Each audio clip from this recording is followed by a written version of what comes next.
The iPhone 17 series is just a few days away, and the iPhone event is likely to take place on September 9th. Hopefully, Apple will send out official invites within a week. Things are becoming more exciting as the debut date approaches.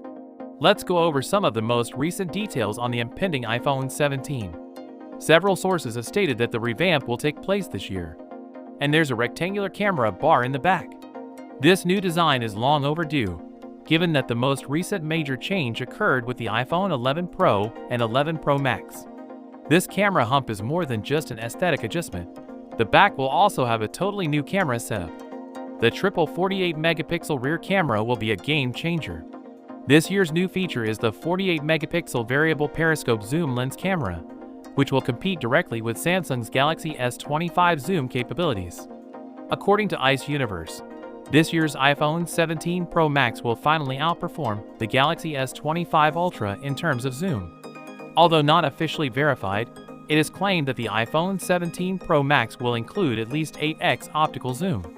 This means that the 8x zoom will be of optical quality rather than digital.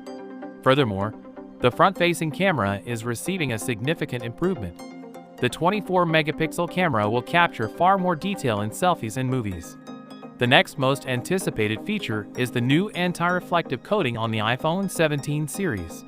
This anti-reflective coating is not a gimmick. This year, we may also expect a significant increase in battery life. The iPhone 17 Pro Max will have a 5,000 mAh battery, placing it on line with Android competitors. This larger battery will be fueled by the new MagSafe charger. The exact power has not yet been determined, but it is expected to be between 35 and 45 watts of wireless MagSafe charging. The colors for this year's iPhone 17 Pro models are also slightly different.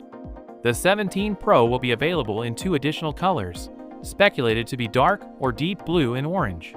This orange could be comparable to what we've seen on the Apple Watch Ultra. Finally, pricing is expected to increase this year, with the iPhone 17 Pro Max starting at $1,249. That means a $50 increase over the previous year. So with that being said, let me know your thoughts in the comment below. If you are new here, please subscribe. Peace out.